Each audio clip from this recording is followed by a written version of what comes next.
Hey everybody, it is Quicken, and today I'm going to make kind of a different sort of video, and I'm hoping to put this out there maybe to relate to some of you guys, or honestly just get it off my chest, because if you've ever gone grocery shopping with me, none of you, you may have noticed that every time I go grocery shopping, none of you have gone grocery shopping with me, that I do this thing where I will go down different aisles and I get kind of nostalgic for food, especially food that had some sort of role in my life. Maybe my mom used to make it all the time, and although I'm vegan now, but it's sort of a different approach on veganism. I feel like it's more of like a Tito approach. Like, I can still shred, but for the most part I'm just hanging out with Raymundo, trying to live my life. And I leave all the, like, throwing buckets of paint on people wearing fur jackets up to the squid. No, but seriously, I feel like I try to have a more relaxed view on being vegan. I've been vegan for like 10 years now, so it's pretty chill and just like second nature at this point. Not something I talk about a lot or even necessarily make a lot of content about, which I want to. Honestly, in essence, it's a huge part of my life, but kind of it isn't something that I necessarily need to put a lot of effort or focus into, just because it's pretty chill at this point. Surfing some waves, eating some tofu, watching the sunset, playing my ukulele, being vegan. But there is one thing that I always come back to, and it's these foods I'm nostalgic for that aren't necessarily vegan. So today I want to share with you the top 5 foods I just get cravings for. And I've never slipped up. Well, I'll explain one thing. So these are kind of just like harmless cravings. Maybe you guys relate to. If not, if you're not even vegan, stay tuned. Make sure you hit the subscribe button. I do have other vegan content, and if not, I have tattooed content for you guys. So the number 5 thing that I feel like I miss the most, I get super nostalgic for, if you take me to a grocery store and we walk past the freezer section, I get so juiced up for Salisbury Steak. And it's not a Salisbury steak. Honestly, I've never had a proper Salisbury steak. This is a Latchkey Kid Salisbury steak that is like a microwave patty. It's like 4 patties that come in this paper container with gravy in it.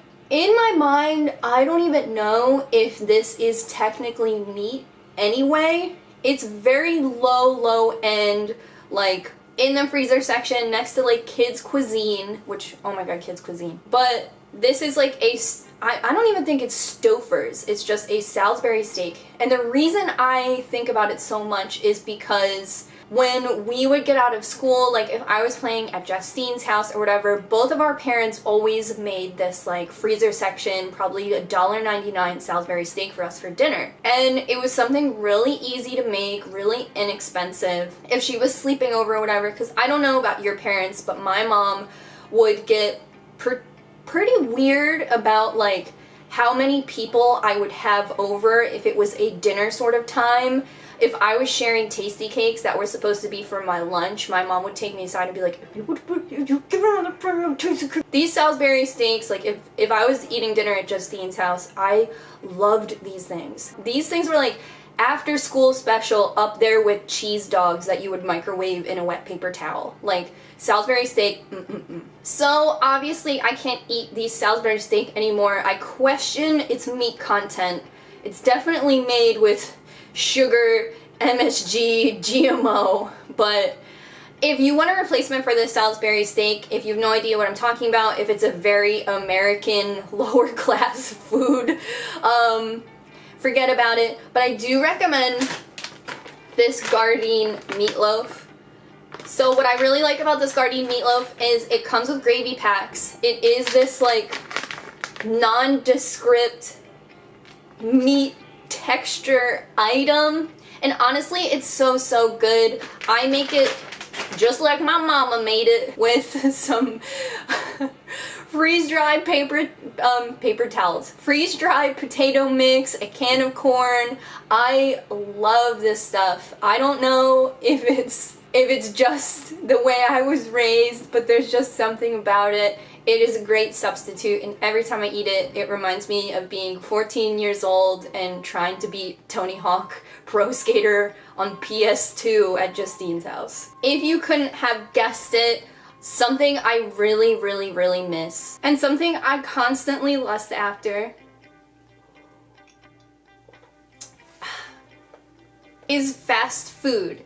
And not even particularly McDonald's, but I swear every time we are on some sort of road trip or going somewhere, if we're in that like weird strip of Pennsylvania that you always see pictures of that are like, this is America, and it's all the like fast food restaurants like all on top of each other and in a row. Actually, it happens a lot. It could be a picture of New Jersey. Anyway, I think about fast food all the time, and whenever we're around it, I'm like, dog, I want that so badly. I think about McFlurries like once a day.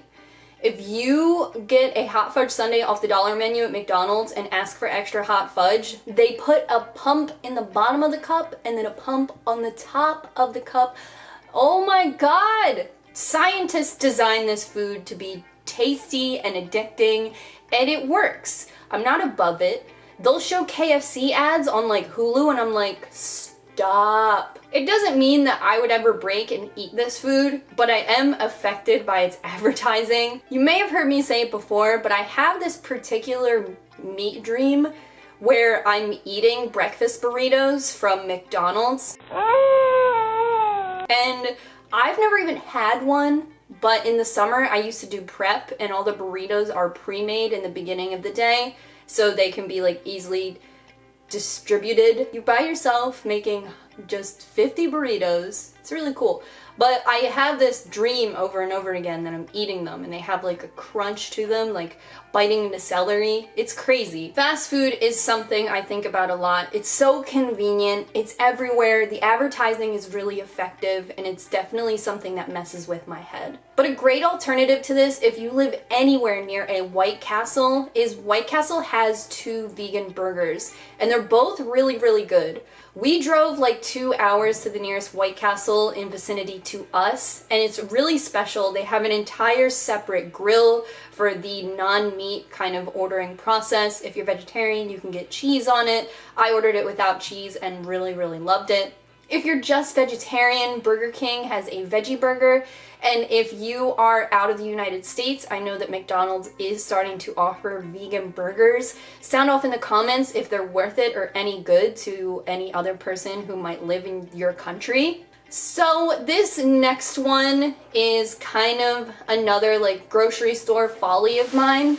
And I'm just gonna tell you, it's candy, but specifically like Snickers, Kit Kats, Almond Joy. You know, they're so good, and they're always right at the register when you're about to check out. And if there's a line, you know, I'm a patient woman, so I'll start to look around and I'm like, I would die for a Snickers. I would die for one. A Kit Kat? Are you kidding me? I think about candy all the time. I wish that peanut M&Ms were vegan so badly that there's not a single vending machine I don't do a double take at. I'm like, amazing. It's so convenient. It's right there, and it's, you know, a vegetarian person can just grab a Snickers that are this big and just take a bite out of it in the grocery line and give the lady the wrapper and be like, sorry, I couldn't resist. And then everyone would cheer.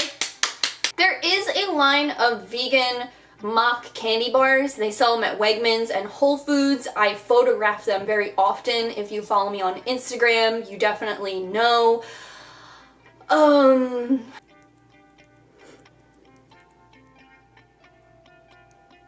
So the candy bars that I'm specifically talking about are from the brand Go Max Go. They all have different names, but they have some that are pretty spot on. They're all designed to like mock other candy bars. So if you just really get into it, they have the Joker, which is supposed to be like a Snickers, and I think the one I had on my Instagram the other day was it's supposed to be like an Almond Joy. So good.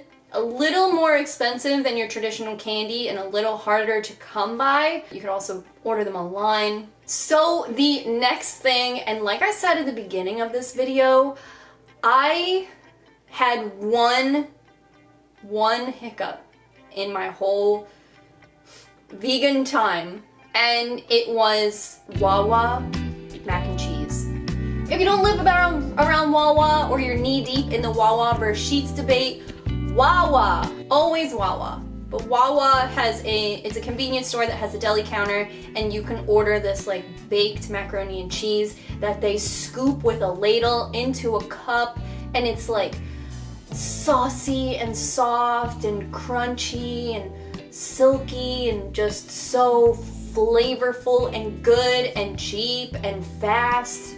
They like get this big bag of, I guess, frozen macaroni and cheese, and I think they boil the bag, which is like some sort of crock pot genius. It's so good. You can get a family size Wawa macaroni and cheese. So I don't know, 100 years ago, the first time I decided to be vegan, I didn't want to tell anyone. I didn't make any announcement of it, and I was like, I'm just gonna try it, and if it's hard, I'm not gonna do it. The second time I became vegan, it was no bullshit, just, I don't eat dairy anymore. Okay. There was just one night that I was like, needed some sort of cozy comfort food, and I did order Wawa macaroni and cheese. I don't count that like first attempt of being vegan as anything other than like like a vegetarian kind of like exploring the waters a little bit, getting a little experimental.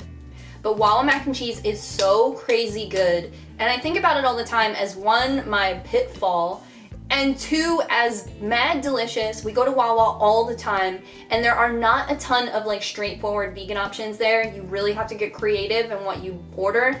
I do it, it's fine. But sometimes you're eating a condiment sandwich and you can just smell that Wawa mac and cheese and you're like, why? So if you want to find an alternative for Wawa mac and cheese, Daya does make a macaroni and cheese that is very similar to like a Velveeta kind of thing.